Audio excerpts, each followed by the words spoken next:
Hello दोस्तों, कल हमने पढ़ा था दोस्तों, हमारा कंटिन्यू करते हैं। कल लेक्चर थोड़ा छोटा रहा था, तेरी कल तो इसी वजह से लेक्चर थोड़ा छोटा रहा था, तो आज हम उस लेक्चर को कंटिन्यू करते हैं और आज हम देखते हैं कि क्या पढ़ना था। कल हमने पढ़ा था सबसे पहले कि आप क्लास 11th में आ चुके हो, तो सबसे पहले अकाउंट्स आपके लिए कितना इंपॉर्टेंट है सबसे पहले जान लो कि अकाउंट्स आपके लिए बहुत इंपॉर्टेंट है। जब तक कि आप यदि CA, CS, ICW any how कुछ भी करते हो, आप जॉब भी करते हो, तो आपकी लाइफ में जब तक आप जी रहे हो जब तक अकाउंट से इंपॉर्टेंट है। यदि आपने कॉमर्स सब्जेक्ट ले लिया और आप अकाउंट से फील्ड में जा रहे हो तो सबसे इंपॉर्टेंट है अकाउंट्स आपके लिए। तो सबसे पहले जान लो अकाउंट के बारे में क्या है। अकाउंट सब्जेक्ट कॉमर्स का एक इंपॉर्टेंट सब्जेक्ट होता है, हर कोई पर्सन इससे डरा हुआ रहता है। एक यही सब्जेक्ट है जो आपसे हमेशा काम आने वाला है और ये सब्जेक्ट वेरी इंपॉर्टेंट होता है। हर किसी तो इस सब्जेक्ट से डर लगता है, पर आप तो डरने की जरूरत नहीं है होती।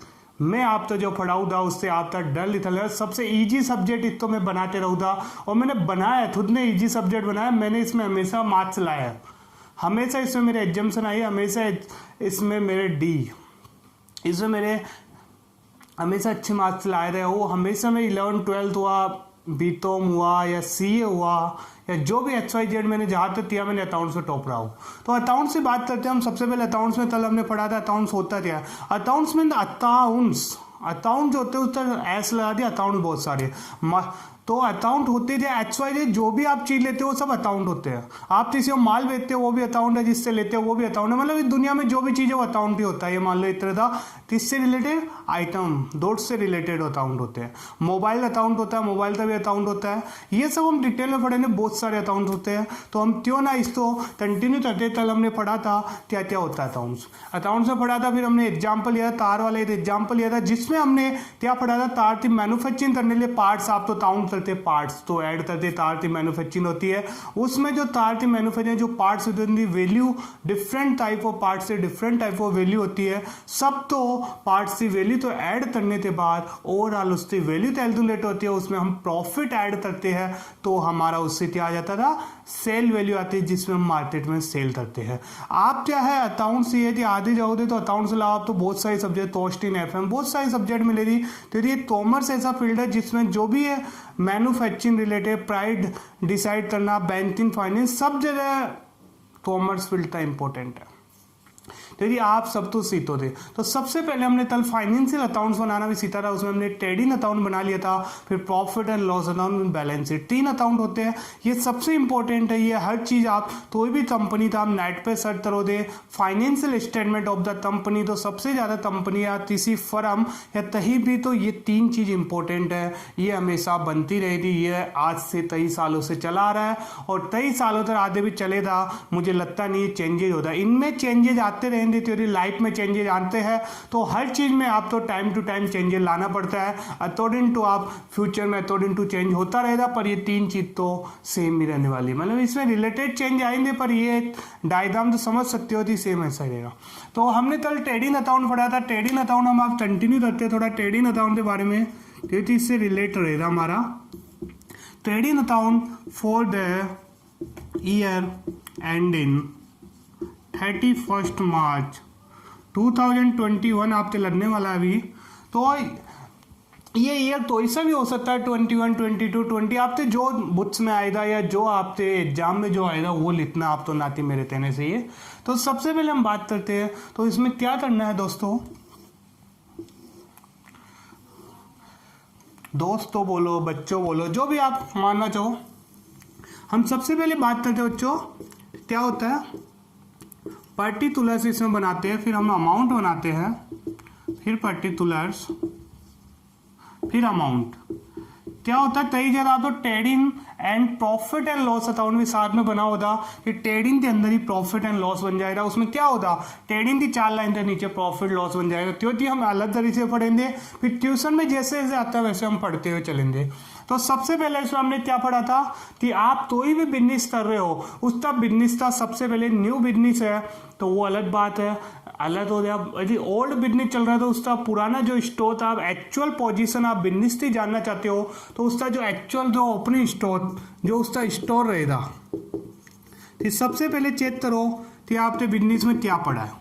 मतलब हम एक किराने शॉप एक डिपार्टमेंटल स्टोर की बात करते हैं, हम डिपार्टमेंटल स्टोर की अपनी शॉप है, सब अपने खुद पे एग्जाम्पल होती है, मेरे पापा की ये शॉप है, वो है डिपार्टमेंटल स्टोर की शॉप या क्लॉथ जो भी XYZ जो आप लेना चाहो, तो मैं मान लेता हूँ डिपार्टमेंट ले लो।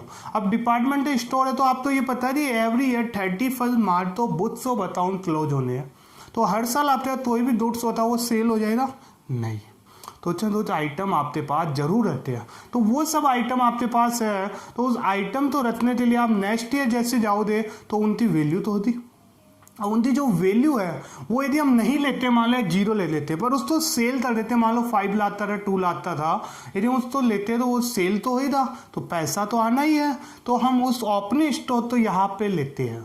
हम पढ़ेंगे आधे ट्यूशन करेंगे तो बहुत कुछ पढ़ना भी था, तो हमने सब्जेक्ट स्टार्ट भी नहीं दी, ठीक है बच्चों। सब्जेक्ट हम स्टार्ट करेंगे, पहले हम देते थे 2-3 लेक्चर 4 लेक्चर, हम पहले बेसिक पूरा कंप्लीट कर ले, आपके जितने भी थ्योरी टर्म्स है सब कुछ हम कंप्लीट करेंगे, उसके बाद ही तो हमें पता लगेगा कि क्या बुक्स होती है, क्या अकाउंट्स होते हैं, उसके बाद आप चलो दे धीरे धीरे, तो आप तो हर चैप्टर में वो जो मैं जो लिखवाने वाला हूँ करवाने वाला हूँ जो बेसिक में 4-5 लेक्चरों में, वो आपकी पूरी बुक्स तो मैं कवर कर दूंगा जिससे क्या रहेगा कि आप जब भी ये लेक्चर दोगे तो बुक्स में जैसे जैसे हम आगे चलेंगे तो वहाँ पे आपको डाउट क्लियर नहीं आएगा, डाउट आएगा वह दोबारा हम पढ़ेंगे, पर एक बार बेसिक चीज़ें तो आपको पता चले। आप यदि न्यू स्टूडेंट हो, न्यू एंट्रेंस है, कॉमर्स आपका फर्स्ट टाइम है, अकाउंट्स आपने लाइफ में कभी सुना ही नहीं, नाम ही ना सुना, वहाँ पे फर्स्ट टाइम आप एंटर कर रहे हो, तो कैसे आप कर पाओगे।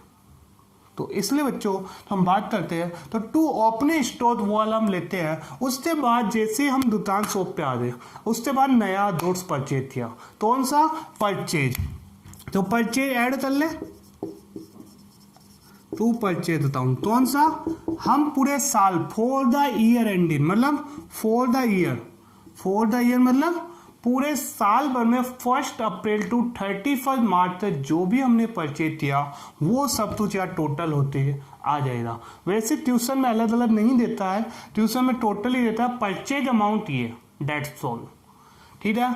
अब क्या हुआ, परचेज आ गया, ओपनिंग स्टोर आ गया, अब इसके अलावा क्या हुआ, इसको परचेज तो लाने के लिए तो एक्सपेंसेज भी तो होंगे, इसको लाने के लिए, नॉट इसको शॉप पर लाने के लिए, मतलब हम लाते हैं, मान लो दिल्ली से हम ला रहे हैं, तो आपकी शॉप है मुंबई में है, तो मुंबई तक अपनी शॉप पर लाने के लिए जो एक्सपेंसेज हो, शॉप पे आने के बाद तो ही भी एक्सपेंसेस होते हैं वो यहाँ नहीं आते, प्रॉफिट एंड लॉस में जाते हैं। मतलब कहते हैं कि जिस दोस्त से रिलेटेड डायरेक्टली उससे रिलेटेड होता है वही उसमें ऐड होता है, ये हम आधे टर्म्स और पढ़ेंगे उनमें देते हैं, तो टू डायरेक्ट एक्सपेंसेस तो ही आता है। तो वो अब बाई में क्या हुआ, हमने पूरे ईयर तक जो भी हमने सेल्स करी वो यहाँ आ जाएगा, मतलब इन दोनों में से ये माइनस करो।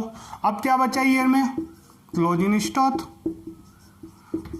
देते हैं भाई, डायरेक्ट इनकम भी होती है वो हम समझेंगे, स्टोर बच गया, ये हो गया। अब यदि सेल आपने प्रॉफिट या लॉस से ऊपर किया पता लग जाएगा, इन दोनों टोटल मैच होना चाहिए। यदि आप बुक्स बना रहे तो दोनों साइड का मैच, आपकी मम्मी आप तो 100 रुपये देती है कि मार्केट चाहिए और सम आइटम्स आप तो लिखा रहे लिस्ट दे देती है कि ये आइटम ले आओ, आप लिस्ट लेते चले जाते हो मार्केट में, तो आप तो लास्ट में लिस्ट में से टोटल मिलता है कि ये दो, मम्मी तो इस देते हो तब मम्मी 100 रुपये में से 10 रुपये की वेजिटेबल आई, 10 का ये आया, 10, तो आप हिसाब ऑटोमेटिक 100 का कैलकुलेशन करके आप अपनी मदर को दे देते हो, जो भी बैलेंस यदि बचता है वो अमाउंट दे देते हो। हम वही सेम चीज यहाँ है, अकाउंट्स मतलब यही होता है, जो आप तो 100 रुपये थी, 100 रुपये था, पूरा कंप्लीट हिसाब बनाते तो 100 रुपये गए था, क्या क्या हुआ, तो वही है अकाउंट्स है, पूरा बुक्स यही है। तो ये तीनों सेल्स और क्लोजिंग स्टोर का टोटल है और ये है, इनमें से यदि ये ज़्यादा हुआ तो इधर कम हो गया, तो टू ग्रॉस प्रॉफिट, मतलब हमने खरीदा तब में था, ज़्यादा में बेच दिया, यही हुआ। मान लो एग्जाम्पल लेता हूँ, या 20,000 ओपनिंग था, 1 लाख और आपने दूध खरीद लिया, और आपने मान लो 1,20,000 का दूध सेल कर दिया, 15,000 का आपने ये दे दिया, तो 135 हो गया।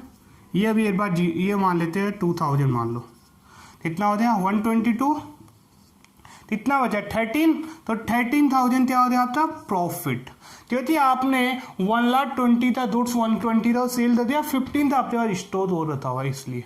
और ये यहाँ पे 140 हो जाता और ये 120 ये आ जाता, तो क्या हो जाता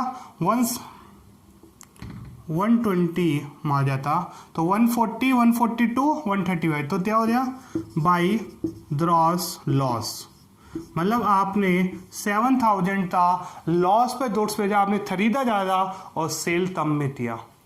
अब आप बोलो थे सर इसमें कई जगह डाउट आते हैं, आपसे डाउट नहीं आ रहा था क्योंकि आपने कॉमर्स सब्जेक्ट में एंट्री करी, अभी आप तक तो समझ भी नहीं आया होगा, क्योंकि सर इसमें डाउट आएगा कि सर हमारे दो शॉप पे रहता है तो ये तो शॉप चोरी भी हो जाता है, तो ये खराब भी हो जाता है, तो वो सब तो एडजस्टमेंट यहाँ आ जाता और यहाँ पे एक्सपेंसिव होते हैं, यहाँ एडजस्टमेंट हो जाता और नीचे और हम पढ़ लेंगे। ठीक है, तो डाउट है। इसी प्रकार प्रॉफिट एंड लॉस अकाउंट की हम बात करेंगे, ये हमने पढ़ लिया था। हम बेसिस से चलेंगे, ये तो ही टीचर नहीं पढ़ाता, आप तो सबसे पहले टीचर पढ़ाता है टर्म्स रटवा देता है, तो वो टर्म्स रटने से कुछ नहीं होता भैया, तो आप तो रटना नहीं है, आप तो प्रैक्टिकल लाइफ जीनी है। आधे हमेशा काम आने वाली चीज़ है। ट्रेडिंग अकाउंट की जगह आ जाएगा प्रॉफिट एंड लॉस अकाउंट।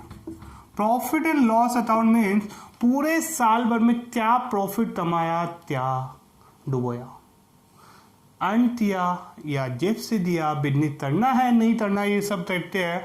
तो सबसे पहले तो वहां पे जो ग्रॉस प्रॉफिट था तो वो यहाँ आएगा कि मैंने वहां से कितना कमाया, और यदि लॉस हुआ तो टू ग्रॉस लॉस। वाई दी मैंने प्रॉफिट लिख दिया, बाई में तो लॉस कर लेना, शायद मैंने याद नहीं क्या लिखा था, तो लॉस। तो यदि आपने इधर का जो था लॉस था तो लॉस सबसे पहले डेबिट में आता है और प्रॉफिट है तो क्रेडिट। अब इसमें तय है, आएंगे आप तो और पढ़ेंगे, इनकम्स तो क्रेडिट करते हैं, एक्सपेंसेस डेबिट होते हैं, और असेट्स डेबिट और लायबिलिटी क्रेडिट होती है। तो ये देते हैं इसको हम आधे, वैसे रटने की जरूरत नहीं पड़ेगी, आप तो वैसे ही समझ आएगा। अब ग्रॉस प्रॉफिट ये तो हमारा सबसे पहले बिजनेस का मेन से आ गया, इसके बाद बिजनेस आप कंटिन्यू कर रहे हो। अब बिजनेस के अंदर आपके और एक्सपेंसेस लगते हैं, क्या लगता है और एक्सपेंसेस में, और एक्सपेंसेस में क्या लगता है आपके बताओ, क्या करते हो, सैलरी। सबसे पहले शॉप का रेंट ले लेते हैं, रेंट हम रेंट पे करते हैं, वो ही आएगा। आप बोले भैया जितने भी शॉप पे एक्सपेंसिव होते हैं वो सब एडजस्टमेंट होने के बाद ही तो नेट प्रॉफिट लिखा लो दे, यही कॉमर्स का है, ये हर तो ही नहीं लिखा सकता कॉमर्स से अलावा। आप बोलो दे यार तो इसके अलावा टू रेंट के बाद टू सैलरी। अब क्या टीचर बढ़ा देते हैं, कई टीचर आप थे तो दे, तो आप टीचर थे, मैं फिर स्टाइल में डिफरेंट, मैं बिल्कुल डिफरेंट स्टाइल से आपको पढ़ाऊंगा, और टीचर से मैं नहीं तुलना करता, ना मुझे टीचर से तो ये मतलब होता है, मैं मेरे अकॉर्डिंग चलता हूँ, मेरे अकॉर्डिंग हमेशा मैं अपने अकॉर्डिंग चलता हूँ, मैं आप भी मेरे अकॉर्डिंग चलोगे तो मैं कहता हूँ कि आप न टॉपर आने से नहीं बचोगे, आप क्लास टॉप करोगे। मैं कह रहा हूँ लिखते ले लो मेरे से, नहीं तरे तो मुझे बोल देना आते, मैं थप्पड़ मार देना, ये होता है। तो यदि मेरे अकॉर्डिंग चलो तो आप क्लास टॉपर करते रहोगे, इतना ही कमजोर क्यों ना हो, मैं बताऊँ कैसे पढ़ना है वो करते चलना, बस मेरे साथ कंटिन्यू करते रहो बस आप। ऐसा कुछ नहीं है बच्चों, सब तो ही कहता है ये हार्ड है, तो ही कुछ नहीं है, सब टीचर आप तो डराएंगे हार्ड है, क्यों हार्ड है, क्या इंसान आपने 10th बाद मैथ हार्ड नहीं थी, जब आप बचपन में जब क्लास में एंट्री करी थी, जब आप तो वह ABCD दिखाया वो क्या हार्ड नहीं था, तब तो आप समझते भी नहीं थे क्या होता है ABCD, आज तो आप समझते हो, समझदार हो आप, तो आप 15 साल 16 साल 17 18 20 जो भी आपकी एज है आप समझदार हो। उस समय तो आप 2 साल 3 साल तो स्कूल में चले गए, वहाँ डाल दिया A for Apple, B for boy, तो वहाँ पे आप समझदार नहीं थे, आप तो वहाँ रटना पड़ाते थे, आप में दिमाग नहीं था, तो उस समय आप समझ सकते हो, वो चीज़ आप कर सकते हो, तो ये क्यों नहीं सीख सकते, अब तो आप समझदार हो। इसलिए डरने का ना, टेंशन लेने का नहीं, टेंशन देने का। मैं कह रहा हूँ आप चलते चलो। अब क्या होता है, टीचर पढ़ा दिया रेंट क्या होता है, ये पढ़ा दिया रेंट क्या होता है, रेंट हर कोई बच्चा जानता है, नहीं जानता तो कोई बात नहीं, मत जानो। रेंट क्या होता है, जो भी रेंट होता है रेंट होता है।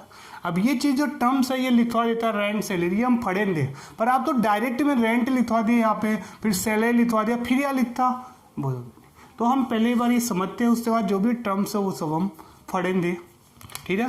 टू सैलरी अकाउंट हो गया, टू शॉप पे क्या होता है, इलेक्ट्रिसिटी होता है, प्रैक्टिकल लाइफ से चलते हैं हम, एकदम प्रैक्टिकल लाइफ से चल रहे हैं। इससे क्या याद रहेगा, आप थे पापा ती डिपार्टमेंटल या क्लॉस्टी सोप है, ये आप मानते चल रहे हो। और जब तक आप अज्यूम नहीं करोगे, जब तक आप अज्यूम नहीं करते, तुत्ते नहीं मानोगे मैं ये कर रहा हूँ, तब तक आप तो ही नहीं सीख सकते। आप इस तरह प्रैक्टिकल लो कि मैं ही शॉप पे गया, मेरे पापा की शॉप है, मैं वहाँ का हिसाब बना रहा हूँ बस। अब क्या होता है प्रैक्टिकल में, सेल परचेज हमने ले लिया, उसके बाद शॉप का हमने रेंट दिया, तुत्ती है तो ही बात नहीं है, जिसती है तो रेंट देना। वह एम्प्लॉय रहते हो, वह सैलरी पे करोगे, रियल लाइफ में करोगे। इलेक्ट्रिसिटी बिल आएगा, लाइट जलेगी, इलेक्ट्रिसिटी बिल तो आएगा। आप रेफ्रिजरेटर सब है। और वाट कस्टमर आएगा टी एंड टॉफी पिलाओ दे,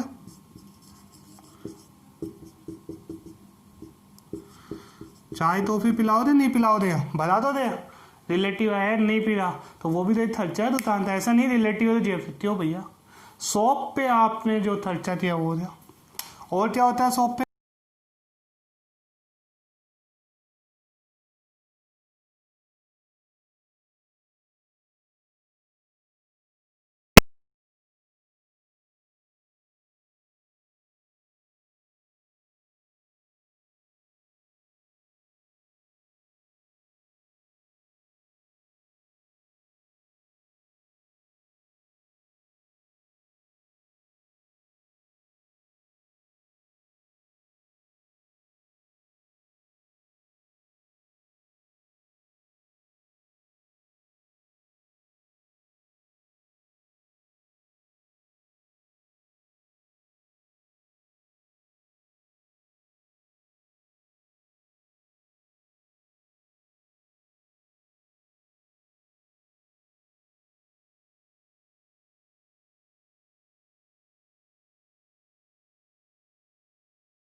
समझते क्या होती है लायबिलिटी?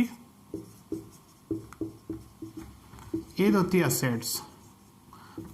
वैसे नाम से आप समझ रहे होंगे, लायबिलिटी मतलब जिससे हमने पैसा उधार लेते बिजनेस में लगाया, या जिसको हम तो पे करना है, हमने दूर से क्रेडिट पे लिया, बैंक से लोन लिया, तो इसे पैसा उधार लेते लगाया, तही से जो भी हमने लिया उन तो पैसा हम तो रीपे करना है, और जो पैसा रीपे करना है वो हमारी क्या हो रही, लायबिलिटी हो रही कि वो हम तो पे करना ही पड़ेगा। असेट मीन्स जो चीज़ अपने पास है। आप शॉप पे हो, शॉप के अंदर आपके पास फर्नीचर है, फैन है, शॉप आपने थोड़ी परचेज कर रखी है, इसके अलावा उसमें आपने तो भी इक्विपमेंट लगा रहते हैं, तो प्रिंटर की शॉप है, फोटोकॉपी वो या मशीनरी होती है, तही चीज़ें प्लांट होते हैं, बहुत सारी मैन्युफैक्चरिंग कंपनियों में होते हैं वो सब। और सबसे इम्पोर्टेंट आपके बिजनेस था जो क्लोजिंग स्टॉक था, ट्रेडिंग अकाउंट था, वो भी आपकी असेट्स ही होती है, उसको सेल करने से आपका पैसा आने या और जिससे आप पैसा मानते हो, मतलब जिसको आपने गुड्स क्रेडिट पे सेल किया, मतलब किसी तो आप गुड्स सेल करते हो क्रेडिट पे, हम जाते हैं शॉप पे, भैया ये लिख देना पापा था जब सैलरी आएगी तो पे कर दें दे, मतलब रीपे था वो था मंथ एंड में, जब अपनी सैलरी आई थी पापा था मंथ एंड में, तो हम हिसाब करने जाते हैं तो वो भी हमसे पैसा मांगता, तो वो भी आपके बिजनेस था। फिर तो टू असेट्स एंड लायबिलिटी आती है। लायबिलिटी में सबसे पहले हम बात करें कैपिटल। बिजनेस तो स्टार्ट करने के लिए जो भी पैसा लगाया वो सब कैपिटल होती है। बिजनेस तो स्टार्ट करने के लिए पैसा लगाया आपने, वो कैपिटल होती है। आपने 2 लाख लगाया, 3 लाख, तो वो जरूरी होती है।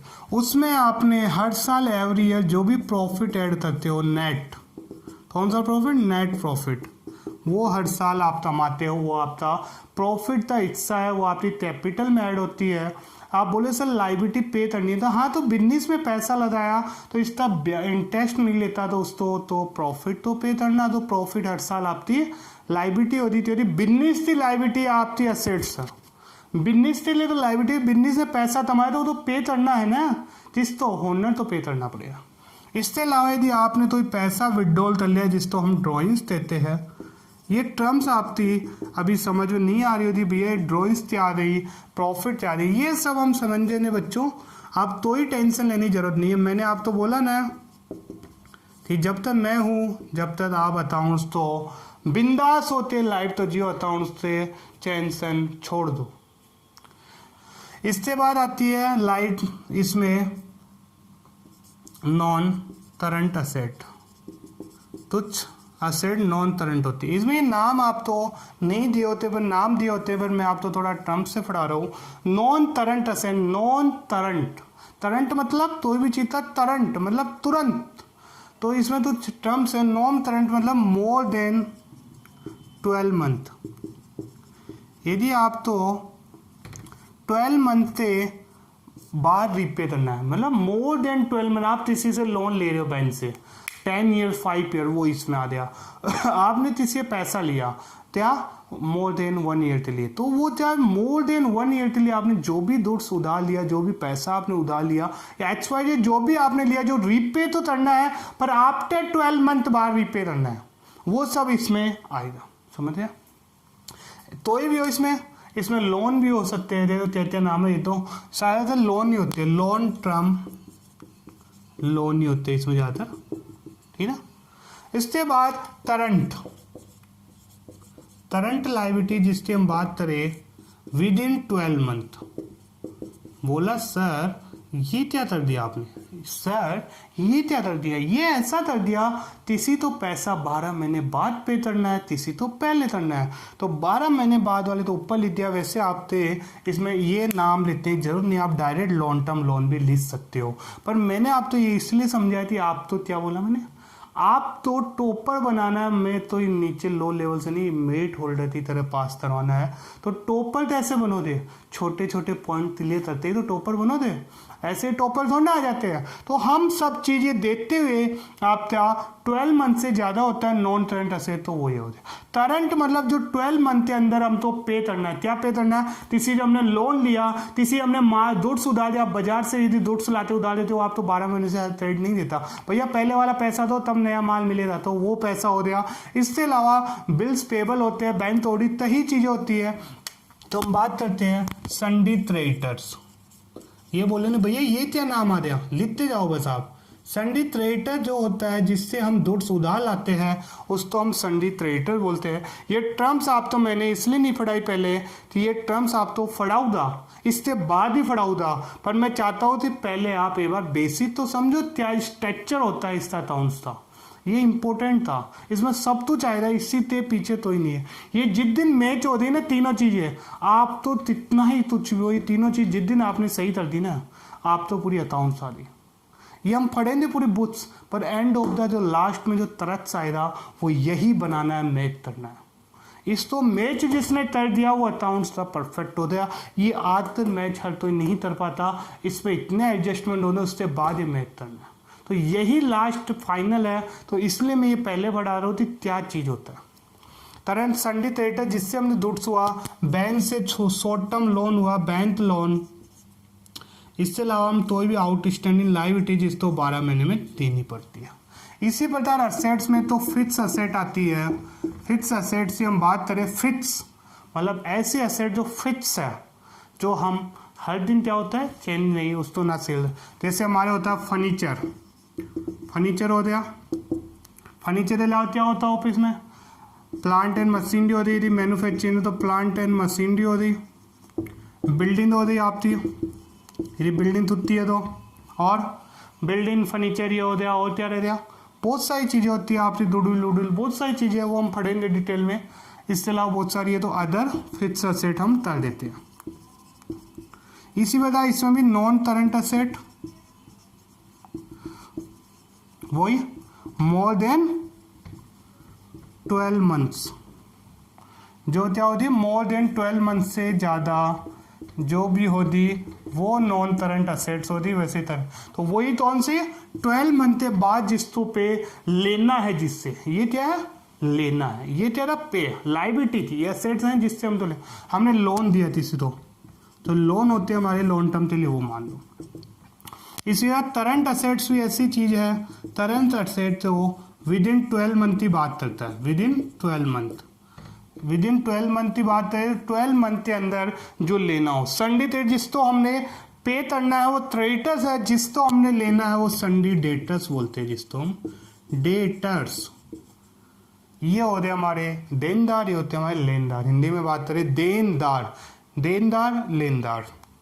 ये देनदार जो अपने तो दे रहा हो देनदार मतलब डेटर्स, और जिस तो लेना हो क्रेडिटर मतलब लेने वाला, लेने वाला लेनदार, लेने वाला तो क्रेडिटर, लेनदार बोलते लेने वाला, तो उसको क्रेडिटर्स था दिया, जो हम तो दे रहा वो डेटर्स था दिया। इसके अलावा करंट असेट में जैसे इसमें आया शॉर्ट टर्म लोन, तो ऐसे लोन शॉर्ट टर्म लोन भी होता, और अदर करंट असेट कोई भी होती। ये दोनों हमेशा मैच होने चाहिए, इसमें कोई भी आप बैलेंस फिगर नहीं ले सकते। उसमें हमने डिफरेंस और नेट प्रॉफिट नेट लेस बोला, उधर ग्रॉस प्रॉफिट ग्रॉस लॉस बोला, और यहाँ पे हम कुछ नहीं कर सकते। ये दोनों जिस दिन आपका मैच हो गया तो ये मान लेना आप क्या हो गया, आपने सब कुछ सही कर दिया। और ये मैच नहीं हुआ तो ये मान लो आपने जितनी भी मेहनत करी ऊपर से वो तो ही कामती नहीं। तो डाउट है तो बताओ।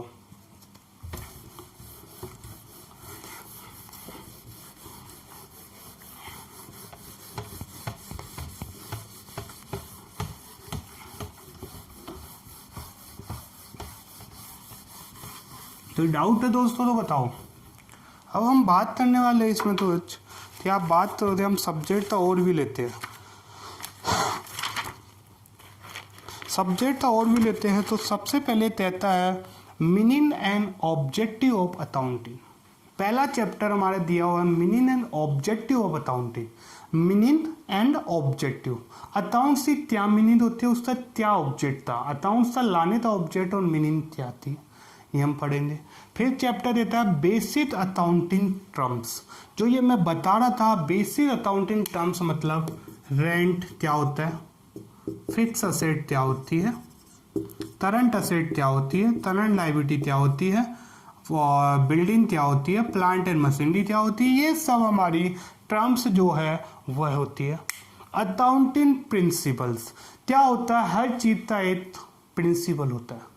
आप स्कूल जाते हो, आप स्टडी करते हो, आप खेलने जाते हो, सबके घर वालों ने टाइम शेड्यूल बनाता है। इसी प्रकार हर चीज़ का टाइम शेड्यूल है, तो इसी प्रकार हर चीज़ के प्रिंसिपल भी इन्होंने बना रखे हैं। Third chapter accounting principle. Fourth आता process and bases of accounting. Process and bases, process accounting का प्रोसेस क्या है, हमने पढ़ा था शुरू में, साइकिल पढ़ी थी। जब से पहले ट्रांजेक्शन होंगे, ट्रांजेक्शन के बाद वो लेजर और ट्रायल बैलेंस शीट P&L, जो भी वो साइकिल थी वो सब हमने पढ़ा था। वो एक प्रोसेस था कि यहाँ पे पहुँचने के लिए वहाँ से स्टार्ट होते हैं, ये balance sheet end of the time होता है, तो वहाँ से हम तो स्टार्ट होना है और नीचे तक पहुँचना है। फिर बोलता है ये IFRS जो फॉरेन के स्टैंडर्ड है वो ज़्यादा आप तो इम्पोर्टेंट नहीं रहेंगे, पर आप तो पढ़ाएंगे, बेसिक देंगे, क्योंकि ये CA में टॉप लेवल पे, CA फाइनल, CA IPCC के अंदर ज़्यादा यूज होते हैं। अकाउंटिंग इक्वेशन, अकाउंटिंग की इक्वेशन क्या होती है, जो भी अकाउंटिंग करते हैं उसकी इक्वेशन हम पढ़ेंगे कि ये डेबिट ये क्रेडिट कैसे इक्वेशन बनती है, प्लस माइनस करते कि कैसे एड लेस होते हैं, हम बनती है, वो समझेंगे। उसके बाद बोलता है डबल एंट्री। हर अकाउंटिंग प्रिंसिपल का रूल होता है, अकाउंट्स का रूल है कि डबल एंट्री सिस्टम पे अकाउंट चलती है। ये आप हमेशा ध्यान रख देना, अकाउंट्स हमेशा डबल एंट्री पे चलती है। कि क्या होता है सर डबल एंट्री सिस्टम, क्या होता है सर, ये हम पढ़ेंगे। डबल एंट्री सिस्टम हम समझते हैं क्या होता है सर। तो डबल एंट्री मतलब आपकी डबल होती है, कैश अकाउंट डेबिट, तो इसको क्रेडिट भी किसी चीज़ को करना पड़ेगा। टू बैंक कर दो या XYZ जो भी आप तो एंट्री है, ये हम एंट्रीज पढ़ेंगे, वहाँ पे हम पढ़ेंगे डबल एंट्री सिस्टम। मतलब दो एंट्री, डबल एंट्री सिस्टम मतलब एंट्री होता है, दो एंट्री होना चाहिए, मतलब डबल इफेक्ट हर एंट्री था, दो जगह इफेक्ट आएगा, एक जगह नहीं आएगा, हमेशा ध्यान रखना है।